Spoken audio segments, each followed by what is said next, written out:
जय हिंद साथियों। स्वागत अभिनंदन वंदन आप सभी का आपके अपने प्यारे चैनल केवीआर लर्निंग एकेडमी में। तो इस चैनल पर मैं आप लोगों के लिए जीके का पीवाईक्यू लेकर के फिर से एक बार हाजिर हूं और आप लोगों को एक बार फिर से नमन कि आप लोगों ने जीडी जैसे क्षेत्र को चुना है। तो चलिए आज का क्लास हम लोग शुरू करते हैं। तो इससे पहले का क्लास में हम लोगों ने कुछ प्रीवियस ईयर क्वेश्चन पेपर देखा था, एनालाइज किया था कि किस तरह से क्वेश्चन पूछे जाते हैं। अगर इन सारे क्वेश्चंस को आप लोग करते हैं, बार बार रिवीजन करते हैं, तो एक पैटर्न पता चलेगा कि किस तरह से क्वेश्चन पूछा जाता है। इसीलिए पीवाईक्यू का रोल बहुत अहम हो जाता है। और आप लोग प्रीवियस ईयर क्वेश्चन पेपर जितना पूछा गया है अधिक से अधिक सॉल्व कीजिए और उसी पैटर्न पे जो नया कंसेप्ट पढ़ते हैं उसको भी देखिए, सेट लगाइए, सेट प्रैक्टिस कीजिए, रिवीजन कीजिए, क्योंकि अब टाइम बहुत ज़्यादा नहीं बचा है। खास करके जो 2026 में एग्जाम देंगे तो उन लोगों के लिए ये बेटर रहेगा कि पीवाईक्यू को सॉल्व कीजिए, जितना कर सकते उतना कीजिए, सेट लगाइए, सेट प्रैक्टिस कीजिए, रिवीजन कीजिए। इसी से आपका एग्जाम क्लियर होगा। तो हम लोग इस चैनल पर आप लोगों के लिए कुछ टारगेट बैच भी लेकर के आए हैं। जैसे अभी मैथ्स का चल रहा है, मैथ का पीवाईक्यू भी चल रहा है। इसके बाद हम लोग जीके का भी लेके आएंगे, हिंदी का लेकर के आएंगे, रीजनिंग का लेकर के आएंगे, ताकि आपका प्रिपरेशन सॉलिड हो और आपका रिजल्ट अवश्य जाकर के 2026 में आए। तो चलिए बिना टाइम गवाए हुए आज का सेशन को शुरू करते हैं और लेते हैं आज का पहला सवाल। ये रहा आपका पहला सवाल। तो सबसे पहले मैं बता दूं कि ये जो क्वेश्चन पेपर है ये 30/3/2024 को जो पहला शिफ्ट में हुआ था उसका जीके का पेपर है। तो अगर आप लोगों के पास बुक है, किसी भी राइटर का बुक है, किसी भी पब्लिकेशन का, तो आप लोग क्वेश्चन वहां से देख सकते हैं। हम लोग यहाँ पर क्वेश्चन को एनालाइज करेंगे, प्रश्न को एनालाइज करेंगे और उसका थोड़ा सा आंसर भी देखेंगे, थोड़ा सा देखेंगे किस तरह से चीजें पूछी जाती हैं। और फिर जो हम लोगों का टारगेट बैच शुरू होगा तो इसी तरह का क्वेश्चन को हम लोग वहां पर भी डिस्कस करेंगे। तो चलिए ये रहा आपका पहला क्वेश्चन। तो पहला क्वेश्चन ये इंडियन पॉलिटी से पूछा है, भारतीय राज्य व्यवस्था से है कि भारतीय संविधान की निम्नलिखित में से कौन सा अनुच्छेद भारत के चुनाव आयोग से संबंधित है। तो अगर आप लोग पॉलिटिक पढ़े होंगे तो बहुत अच्छी बात है और ये आसान क्वेश्चन है, क्योंकि पॉलिटी में इस तरह के क्वेश्चन पूछे जाते हैं और अक्सर आप लोग तो पढ़ के आए होंगे। तो इसका सही आंसर हो जाएगा ऑप्शन नंबर 2, अनुच्छेद 324। अनुच्छेद 324 में जो चुनाव आयोग है उसको चुनाव कराने की जिम्मेवारी दी गई है, साफ सुथरा चुनाव कराने की, फेयर चुनाव कराने की जिम्मेवारी दिया गया है। तो इसका जो सही आंसर हो जाएगा वह हो जाएगा अनुच्छेद 324। हम लोगों का अगला क्वेश्चन है कि भारत में हरित क्रांति के बारे में निम्नलिखित कथनों को पढ़िए। कथन ये है कि दो कथन आपको दिया गया है, इसमें से बताना है कि कौन सा कथन सही है। 1 और 2, ए और बी, दो कथन है। भारत में हरित क्रांति उस अवधि को संदर्भित करती है जब भारतीय कृषि आधुनिक तरीकों और प्रौद्योगिकी जैसे HYV बीजों, ट्रैक्टरों, सिंचाई सुविधाओं, कीटनाशकों और उर्वरकों के उपयोग के कारण एक औद्योगिक प्रणाली में परिवर्तित हो गई थी। क्या लग रहा है, ये स्टेटमेंट सही है या गलत है? चलिए उससे पहले दूसरा स्टेटमेंट भी पढ़ लेते हैं। इसे अमेरिका, कीवर्ड है अमेरिका और भारत सरकार तथा फोर्ड और रॉकफेलर फाउंडेशन द्वारा वित्त पोषित किया गया था। जो पहला आपका जो स्टेटमेंट है कि भारत में हरित क्रांति उस अवधि को संदर्भित करती है जब भारतीय कृषि आधुनिक तरीकों और प्रौद्योगिकी जैसे कि HYV हाई यील्डिंग वैरायटी बीजों, ट्रैक्टरों, सिंचाई सुविधाओं, कीटनाशकों और उर्वरकों के उपयोग के कारण एक औद्योगिक प्रणाली में परिवर्तित हो गई थी। ये क्वेश्चन, माफ कीजिए, ये स्टेटमेंट बिल्कुल सही है, राइट स्टेटमेंट है। अगर दूसरे स्टेटमेंट की बात करें कि इसे क्या कह रहा है कि कथन, सही कथन को हम लोगों को चुनना है, क्या सही कथन। अगर दूसरे स्टेटमेंट को देखिए कि कहता है कि इसे अमेरिका और भारत सरकार तथा फोर्ड और रॉकफेलर फाउंडेशन द्वारा वित्त पोषित किया गया था, ये स्टेटमेंट भी सही है। अगर एसएससी की पर्सपेक्टिव से बात करें तो ये स्टेटमेंट सही है। हालांकि अमेरिका डायरेक्ट इसमें फंडिंग नहीं किया था, अमेरिका का इसमें जो फंडिंग था या वित्त पोषण था वह डायरेक्ट नहीं था, बल्कि ये जो आपका फाउंडेशन है। फोर्ड फाउंडेशन और रॉक फेलर फाउंडेशन, ये दोनों अमेरिका का ही फाउंडेशन है और इसमें अमेरिका सरकार मदद करता है। तो इसके थ्रू जो है अमेरिका का सपोर्ट मिला था, इसीलिए एसएससी ने इस क्वेश्चन को सही माना है। अगर यही क्वेश्चन यूपीएससी में पूछता तो बाय द वे उस समय में ये स्टेटमेंट गलत हो सकता था। ठीक, अब देख सकते हैं क्वेश्चन थोड़ा सा स्टेटमेंट बेस भी पूछता है और इकोनॉमी से तो काफी सारा क्वेश्चन पूछता है। इकोनॉमी, आर्ट एंड कल्चर से काफी सारे क्वेश्चन पूछता है, तो इसलिए इकोनॉमी और आर्ट एंड कल्चर को आप लोगों को अच्छे से पढ़ना है। आप लोग देखिएगा कि हर एक 20 क्वेश्चन में से 2 क्वेश्चन आपको इकोनॉमी से मिल जाएगा, 2 क्वेश्चन, 1 से 2 क्वेश्चन आपको आर्ट एंड कल्चर से मिल जाएगा। तो इसका जो सही आंसर क्या हो जाएगा, तो ये ऑप्शन नंबर ए हो जाएगा। ए और बी दोनों सही है, दोनों स्टेटमेंट क्या है, सही है। चलिए हम लोग अगला क्वेश्चन लेते हैं। हम लोगों का अगला क्वेश्चन है, देखिए फिर ये इकोनॉमी से ही क्वेश्चन आ गया। भारत में हरित क्रांति, ग्रीन रेवोल्यूशन मुख्य रूप से क्या बोल रहे हैं कि डैश के उत्पादन के सुधार पर केंद्रित थी। तो आप लोग इस क्वेश्चन को पढ़ लिए होंगे और ऑप्शन भी देख लिए होंगे। तो चलिए ऑप्शन देख लीजिए। ऑप्शन है धान और कपास पहला, दूसरा है गेहूं और धान, तीसरा है कपास और मक्का, चौथा है गेहूं और मक्का। तो इसका राइट आंसर क्या है, सबको पता है कि ये था गेहूं और धान पर केंद्रित था, कपास पे नहीं था। इसमें भी कपास है, तो देखिए ये दोनों ऑप्शन तो यूं ही कट गया। और यहाँ पर क्या है, गेहूं और मक्का, ये भी गलत है, मक्का पे भी नहीं था। मुख्य फोकस जो था उस समय वह था गेहूं और धान पर। और अगर ग्रीन रेवोल्यूशन की बात की जाए तो कब ये शुरू हुआ था, तो ये मिड 1960s में शुरू हुआ था। 1970 के दशक के आसपास आप कह सकते हैं तब ये शुरू हुआ था। चलिए अगला क्वेश्चन लेते हैं। हम लोगों का अगला क्वेश्चन है, गोपिका वर्मा को उनके योगदान के लिए संगीत नाटक अकादमी पुरस्कार 2018 से सम्मानित किया गया। अभी मैं क्या बोला था कि आप लोगों का आर्ट एंड कल्चर से काफी सारा क्वेश्चन पूछता है, इसलिए आर्ट एंड कल्चर को आप लोगों को इग्नोर नहीं करना है। आप लोग देखिएगा हर एक शिफ्ट में, हर एक एग्जाम में आर्ट एंड कल्चर से क्वेश्चन पूछता है। इसका कारण यह है कि अगर आप लोग एसएससी जीडी में सेलेक्ट होते हैं तो आप लोगों को देश भर में सेवा करने का मौका मिलेगा, अलग अलग क्षेत्रों में जाना पड़ेगा। तो अलग अलग क्षेत्रों में जाते हैं, वहाँ का कल्चर जानना पड़ेगा, वहाँ का क्या कल्चर है, किस तरह का जो है संस्कृति है, किस तरह का रहन सहन है, ये चीज भी जानना पड़ेगा, तभी तो आप लोग बेटर सेवा कर पाइएगा ना।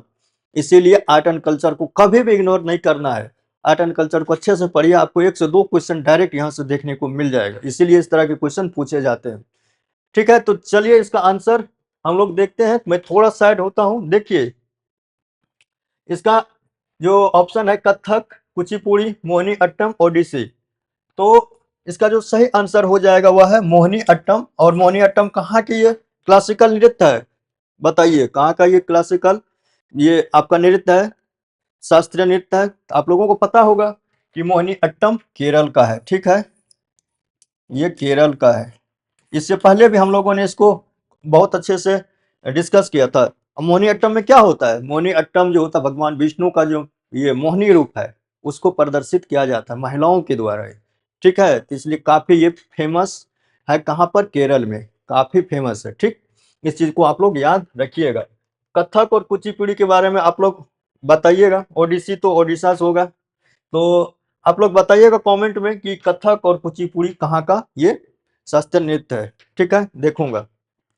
चलिए अगला क्वेश्चन हम लोग लेते हैं। हम लोगों का अगला क्वेश्चन है, निम्नलिखित में से कौन पहले या पहली भारतीय गायक गायिका है जिन्होंने लंदन के रॉयल अल्बर्ट हॉल में प्रस्तुति दी, उसमें भी लाइव, यानी कि सीधा दर्शकों के सामने में जाकर के लाइव प्रस्तुति दिया था। ठीक है, तो आप लोग इस क्वेश्चन को आराम से गेस कर सकते हैं, वो काफी फेमस होगा, तभी तो इतने बड़े जो मंच पे उनको अपना लाइव परफॉर्मेंस करने का मौका मिला होगा, समझते हैं। तो कोई ना कोई वो बहुत बड़ी हस्ती होगी। तो आप लोग गेस कर लिए होंगे, मैं साइड होता हूं, देख लीजिए कौन होगा। पता है, ये जो है लता मंगेशकर, इसको क्या कहा जाता है, भारत की स्वर कोकिला भी कहा जाता है। और अगर इसके हम लोग बात की जाए कि क्या क्या इनको अभी तक सम्मान मिल चुका है, तो इसको जो बहुत सारा सम्मान मिल चुका है भारत सरकार के द्वारा। सबसे पहले 1989 में से दादा साहेब फाल्के पुरस्कार भी मिल चुका है। उसके बाद 2001 में जो भारत का सबसे बड़ा नागरिक पुरस्कार है, क्या है वह? भारत रत्न। 2001 में भारत रत्न भी मिला है। तो इस पॉइंट को आप लोग याद रखिएगा। ऐसे भी पूछ सकता है कि कभी कि लता मंगेशकर को भारत रत्न कब मिला था, तो 2001 में मिला था। अगर पुरस्कार की बात किया जाए तो इसे पद्मश्री और उसके बाद आपको दादा साहब फाल्के पुरस्कार भी मिला हुआ है। ठीक है, इस पॉइंट को याद रखिएगा। तो सही आंसर हो जाएगा लता मंगेशकर। हम लोगों का अगला क्वेश्चन है जून 2023 में, जून 2023 में ये करंट अफेयर्स का क्वेश्चन है। सूरीनाम गणराज्य में grand order of the chain of the yellow star, ये जैसे हम लोगों का भारत रत्न होता है ना या पद्म पुरस्कार होता है ना, उसी तरह के सर्वोच्च नागरिक पुरस्कार है। कहाँ का? ये सूरीनाम का है, सूरीनाम का। ठीक है, प्राप्त करने वाला पहला भारतीय कौन बना है? तो ये करंट अफेयर्स का क्वेश्चन है और इस यहाँ पे कोई गेसिंग वर्क नहीं चलेगा। ठीक है, तो ये करंट अफेयर्स में था उस समय, इसलिए ये पूछा है। तो इसका सही आंसर अगर हम लोग बात करें तो ये हो जाएगा हमारे जो राष्ट्रपति जी हैं द्रौपदी मुर्मू, उनको ये पुरस्कार दिया गया था।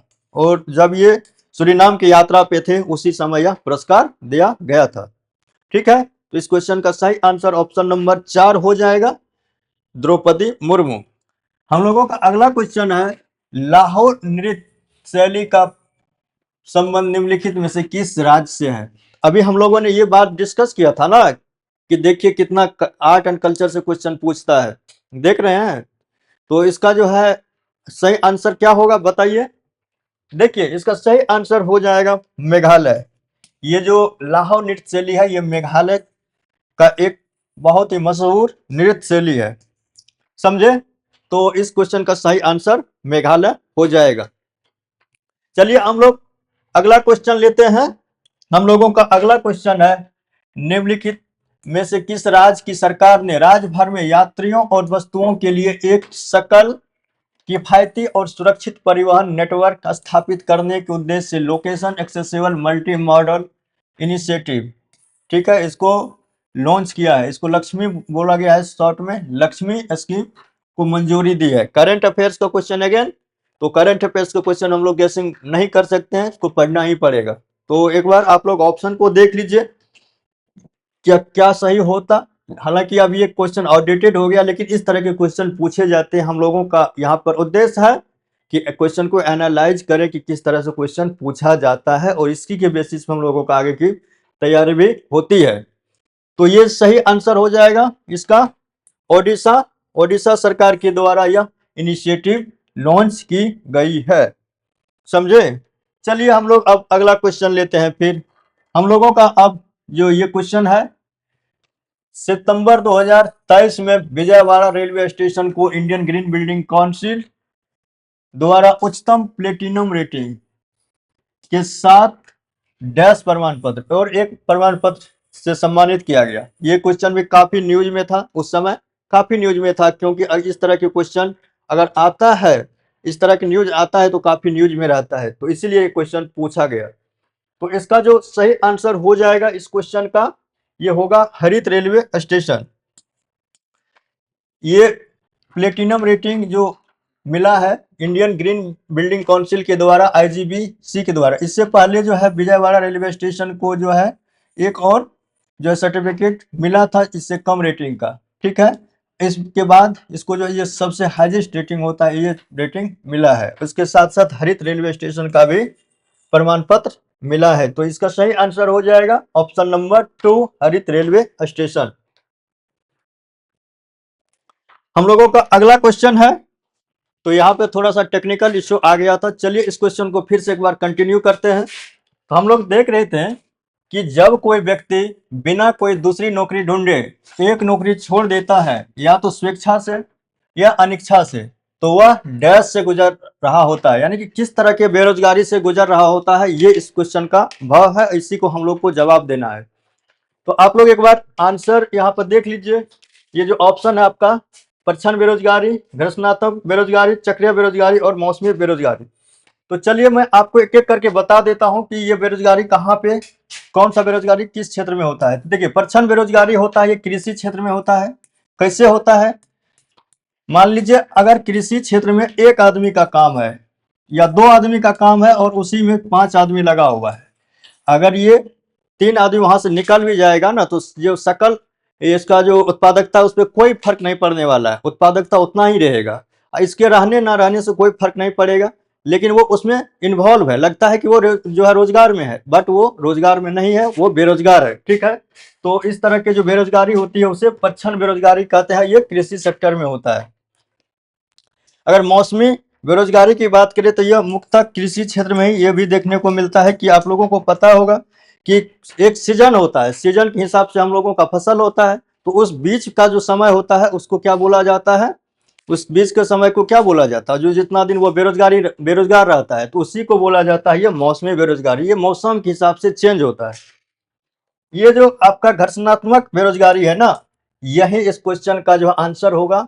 अगर कोई व्यक्ति स्वेच्छा से, मान लीजिए कि ऐसा होता है, खास करके प्राइवेट सेक्टर में देखा जाता है कि आपको कुछ पैकेज मिला हुआ है, उस पर आप काम करते हैं, दूसरी कंपनी आपको उससे ज्यादा पैकेज दे रहा है, तो आप क्या करते हैं, उस कंपनी को छोड़ देते हैं, दूसरे सेक्टर या दूसरे कंपनी में जाने के लिए सोचते हैं। तो कभी कभी क्या होता है, पहले रिजाइन दे देते, उसके बाद खोजना शुरू करते हैं। तो उस बीच का जो टाइम होता है, जितना दिन आप बेरोजगार रहते हैं, तो उसी को बोला जाता है क्या, घर्षणात्मक बेरोजगारी। ठीक है, और एक होता है चक्रीय बेरोजगारी। देखिए, चक्रीय बेरोजगारी क्या होता है, ये होता है अगर अर्थव्यवस्था में परिवर्तन होता है, कि अर्थव्यवस्था अप एंड डाउन होता है, कि कभी कभी मंदी आ जाता है, तो उस समय क्या होता है कि ये रोजगार का अवसर कम हो जाता है, प्रोडक्ट और सर्विस का डिमांड कम हो जाता है, तो कंपनियां क्या करती है, वहां पर छटनी करनी शुरू कर देती है। तो उस समय जो बेरोजगारी होती है उसी को बोला जाता है क्या, चक्रीय बेरोजगारी। ठीक है, तो मैंने चारों कंसेप्ट बता दिया कि कहां पर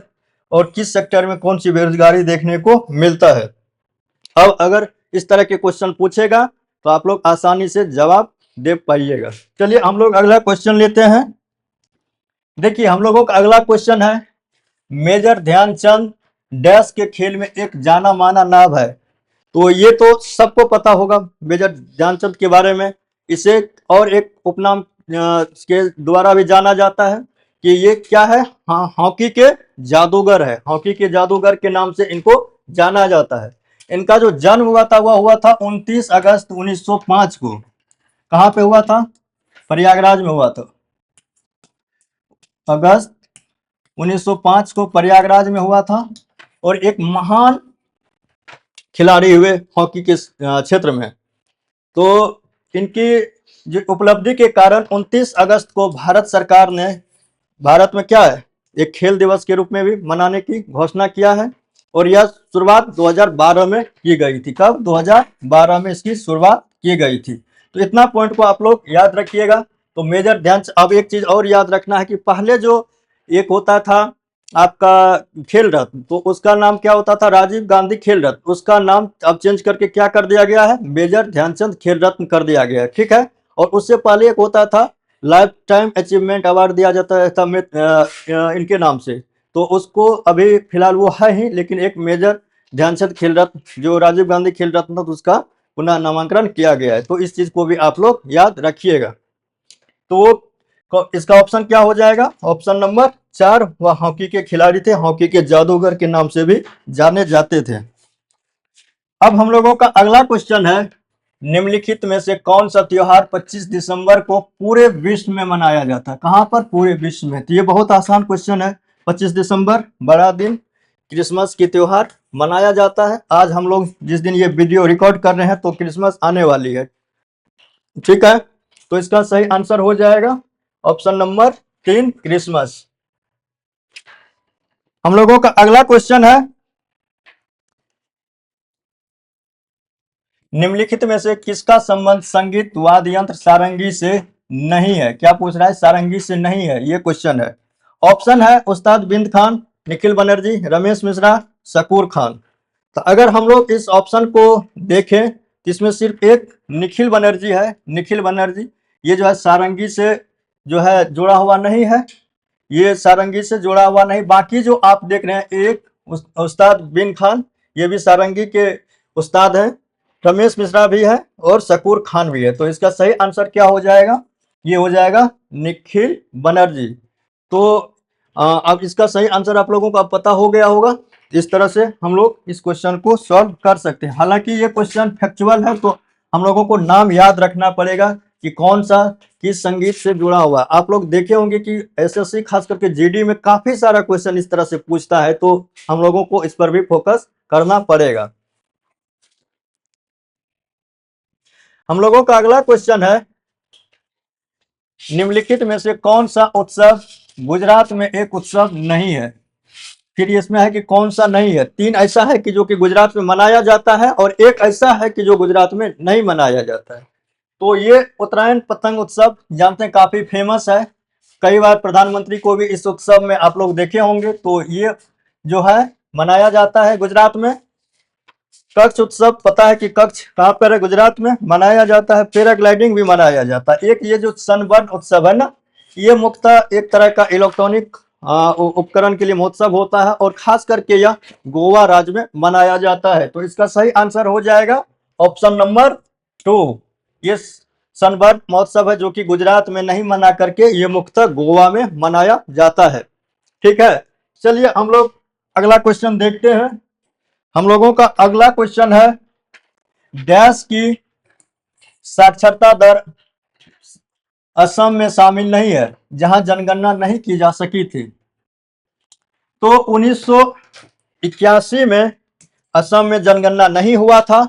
इसका कारण क्या था कि उस समय में असम में एक आंदोलन चल रहा था जो बाहरी आकर के असम में बस गया था, जिनको कि आजकल घुसपैठिया बोला जाता है, जिसके वजह से वहां पर का जो डेमोग्राफिक था काफी इम्बैलेंस हो रहा था। और उसके बाद वहां पर काफी सारा मूवमेंट चला उसको बाहर निकालने के लिए।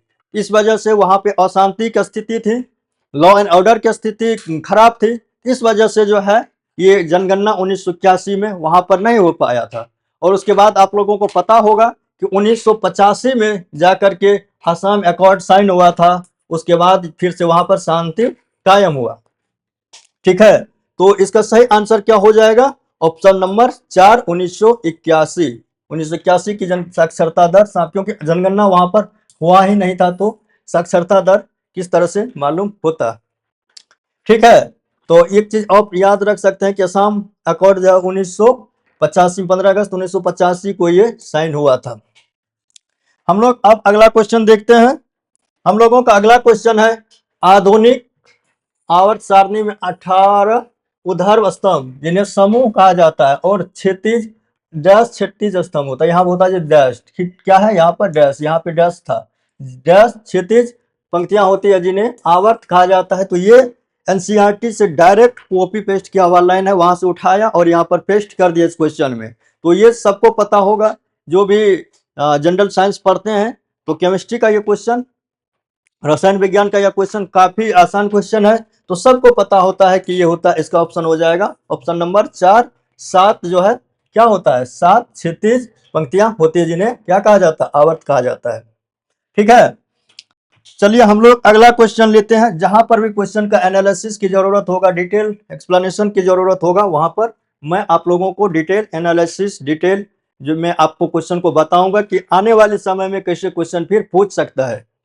चलिए अभी हम लोग अगला क्वेश्चन लेते हैं। हम लोगों का अगला क्वेश्चन है, राष्ट्रीय खेल 2023 में निम्नलिखित में से कौन सी प्रतियोगिता खेली गई थी?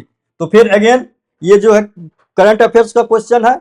तो उस समय के हिसाब से अगर हम लोग देखें तो ऑप्शन नंबर 1 नौकायन और रोल बॉल, ये दोनों खेल इसमें शामिल था 2023 के राष्ट्रीय खेल में। और ये खेल शायद गोवा में ये हुआ था। तो इसके हिसाब से अगर हम लोग देखें तो कौन से इसमें सही है, कौन सी खेली गई थी? तो 1 और 2 दोनों ये खेल उस समय में ये शामिल था राष्ट्रीय खेल 2023 में। जिसका सही आंसर हो जाएगा ऑप्शन नंबर 2। ठीक है, चलिए हम लोग अब अगला क्वेश्चन लेते हैं। हम लोगों का अगला क्वेश्चन है, थोड़ा सा ये स्लाइड यहाँ पर नीचे हो गया है, एक बार मिला लेता हूँ। देखिए क्वेश्चन ये है कि अर्थव्यवस्था में भ्रष्टाचार, कालाधन, आतंकवाद और नकली मुद्रा के प्रसार की समस्या से निपटान के लिए नोटबंदी किया गया था। आप लोगों को मालूम होगा कि नोटबंदी हुआ था भारत में, भारत सरकार के द्वारा डैश में चलाई गई एक नई पहल थी। कब चलाया गया था आप लोगों को पता होगा कि इस कब चलाई गई थी। उसमें क्या हुआ था कि नोटबंदी में जो पहले का जो 500 और 1000 का नोट था उसको वापस ले लिया गया था, उसे लीगल टेंडर से बाहर कर दिया गया था। उसके जगह पर 500 और 2000 का नोट फिर से सिस्टम में लाया गया था। और ये कब हुआ था? ये हुआ था 8 नवंबर 2016 को। 8 नवंबर 2016 को जो है इसकी घोषणा की गई थी।